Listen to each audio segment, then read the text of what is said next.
escape. This hotel engulfed in flames. Even Dolly Parton's Dollywood in the path, some cabins catching fire. Also breaking the deadly plane crash, what we have just learned. What happened just before the crash. And the team on board, the video of them celebrating before the fateful flight. And the 6 found outside the plane alive. The attack at Ohio State, the student on a rampage with a butcher's knife. What's now been discovered tonight. Donald Trump about to go to dinner at this hour with Mitt Romney and his wife. Will Romney get the job as Secretary of State over Rudy Giuliani? And cameras in the court, the stunning moment, the officer who shot Walter Scott in South Carolina, what he said on the stand, answering his own attorney. This is ABC World News Tonight with David Muir. Good evening, and it's great to have you with us here on a Tuesday night, and we begin with the stunning images coming in from Tennessee. Several major fires fueled by 60-mile-per-hour winds, and we have just learned tonight that the fires have now turned deadly. It is hard to grasp the true scope of this disaster. Just look through the windshield of this car, surrounded by flames there on both sides of the road. So many trying to escape tonight, an entire city evacuated. The flames creeping toward a cabin, a surveillance camera capturing it all. And Tennessee state troopers guiding families away from their homes through the thick smoke and fallen trees. ABC's Lindsay Janis leads us off from Tennessee tonight. Hit the gas, hit the gas. Tonight, the race to escape the flames. Go, go, go, go, go, go. Embers flying over the windshield. That about these tires hard, man. Michael Luciano riding shotgun as he and a friend drove through the massive fire in the Great Smoky Mountains. Winds gusting to 60 miles per hour, fanning the flames. Police rushing door to door, evacuating the entire city of Gatlinburg. Police pounded on the door and said, "You got to go right now." The wall of fire engulfing this cabin. Terrified guests trapped inside the Park Vista Hotel as the one next door erupts. You had to lay perfectly flat on the ground, or the smoke was just too thick. At least 3 dead, officials calling it apocalyptic. This is a fire for the history books because it is unlike anything most have ever seen. Look, it's blotted out the sun. Sunrise bringing images of the devastation in the hardest hit areas. Just look at this home, completely burnt to the ground. You can see this giant steel beam twisted and bent by the heat of the fire. It's still smoldering. More than 150 homes and businesses destroyed. There's areas in there, it looks like a bomb has gone off. The Great Smoky Mountains are a hugely popular tourist destination and the home of Dolly Parton's theme park, Dollywood. 12 cabins there burned, but the main park is safe. In a statement, Parton saying she is praying for all the families affected and the firefighters who are working so hard. David, the mayor of Gatlinburg says the next 24 hours will be critical in putting out fires like this one at this burnt down motel. The bad news, the winds are expected to whip up tonight. The good news, some much needed rain is on the way in the morning. David? Lindsay, thank you. Just a devastating scene there behind you. And you heard me mention the winds at the top, so let's get right to meteorologist Rob Marciano. Rob, when you hear about those 60-mile-per-hour wind gusts, that certainly does not help. No, it's a trigger, David, and just like last night, we've got high winds expected tonight. Take a look at this. High wind watches and warnings in the fire zone in advance of the next batch of rain. Beneficial rains, but that same system is spawning tornadoes tonight in Louisiana and in Mississippi. A very dangerous situation. Folks who live in and around Monroe, Jackson, especially Tupelo, Mississippi, need to be on guard now for the next 4 or 5 hours. It moves east tomorrow over the fire zone as a beneficial rain and across much of the Northeast, including here in New York and New England, which today it's been raining all day. David? Rob Marciano with us tonight. Rob, thank you. We turn next here to the other major story tonight, the deadly plane crash, the images of that team celebrating along the way on their journey. But then the flight overnight crashing, nearly everyone on board was killed. The flight was carrying a Brazilian soccer team to a finals match, crashing on a hillside in Colombia. And we have just learned here what happened right before that crash. That team had so much to look forward to, celebrating a Cinderella rise on their way to a playoff game. 71 people killed. But miraculously, 6 were found outside the plane. Somehow they survived. ABC's David Curley on what happened in those final moments. Only part of the fuselage of the jet was left intact, having slammed into a hill above Medellin.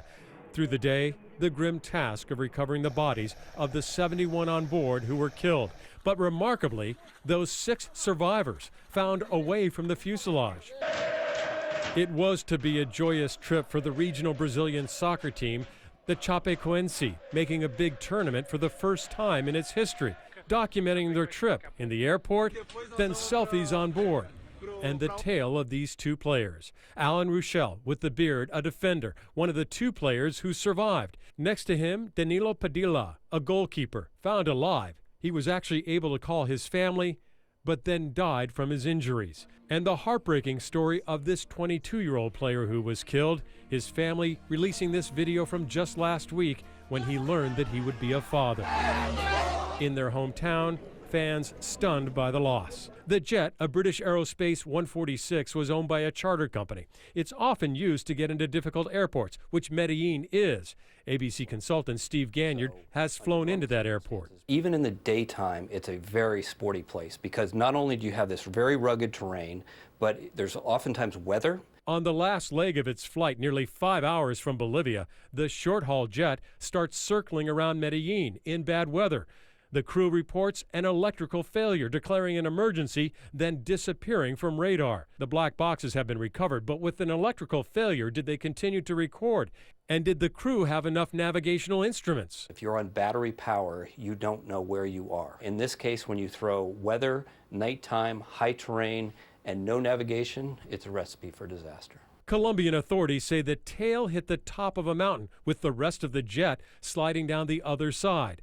The question tonight, where were those 6 survivors sitting, and how did they survive when so many others perished?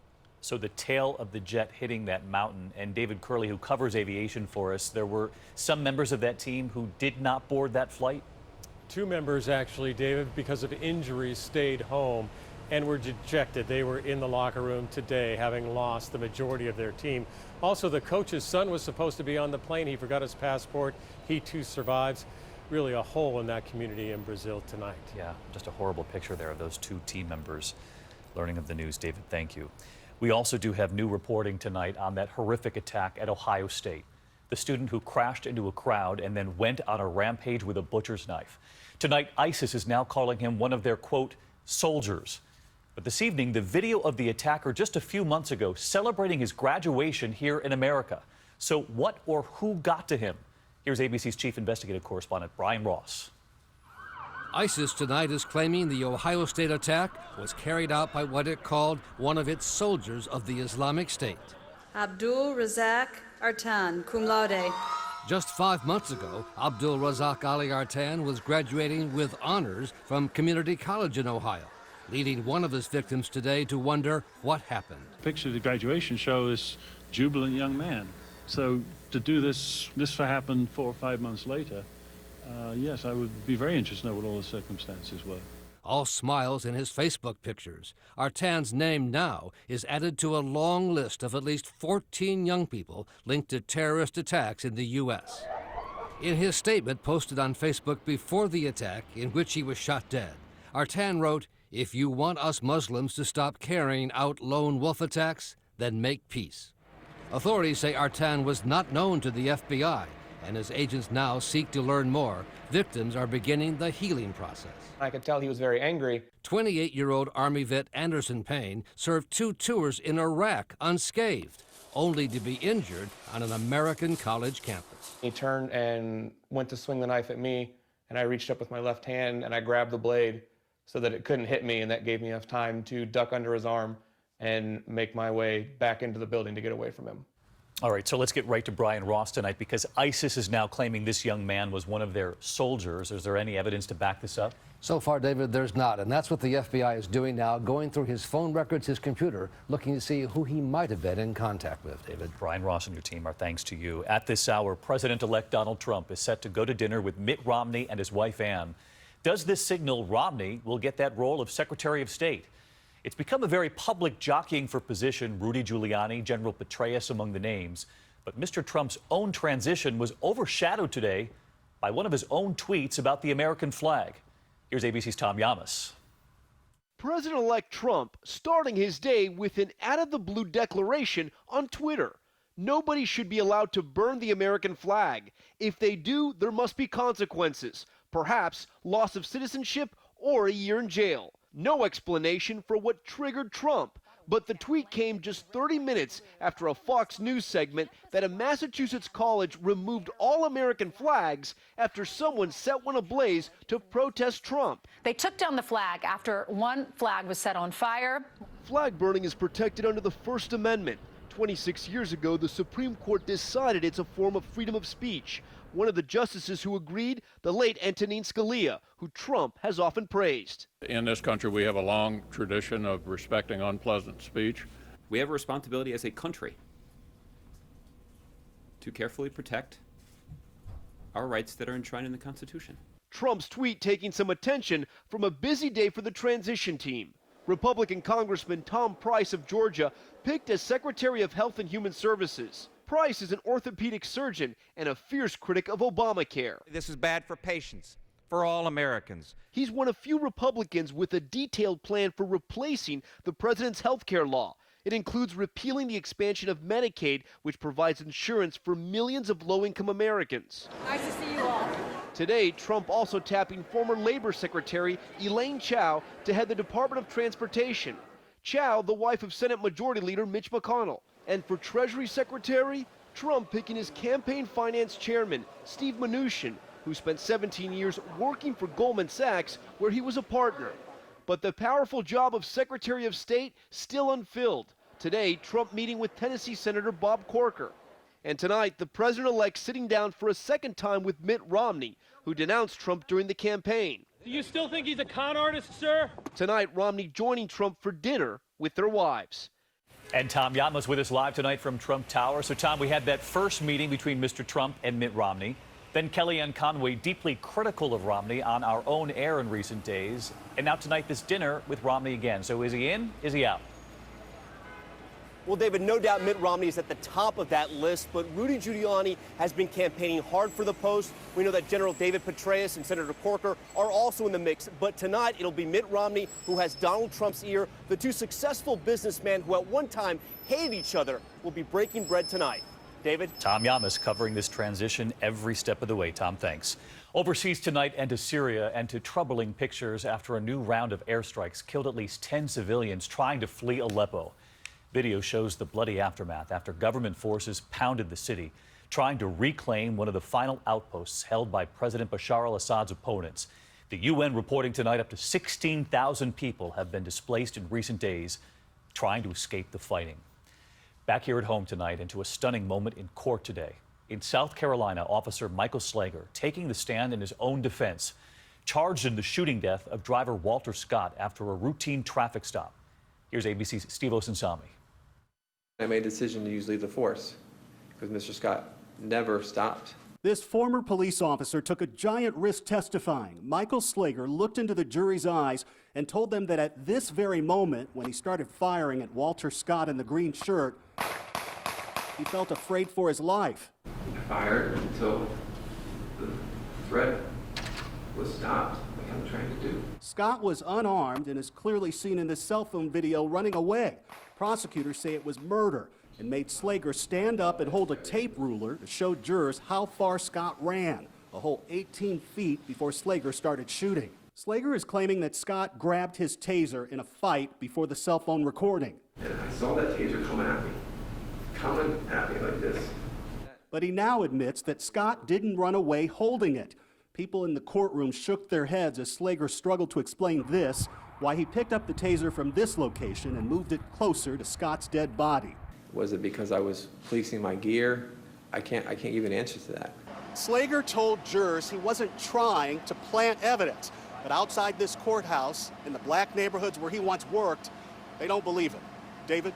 Steve, thank you. And there is a new turn this evening in the case of the missing mother found alive weeks later in California, bound and left by the side of the road.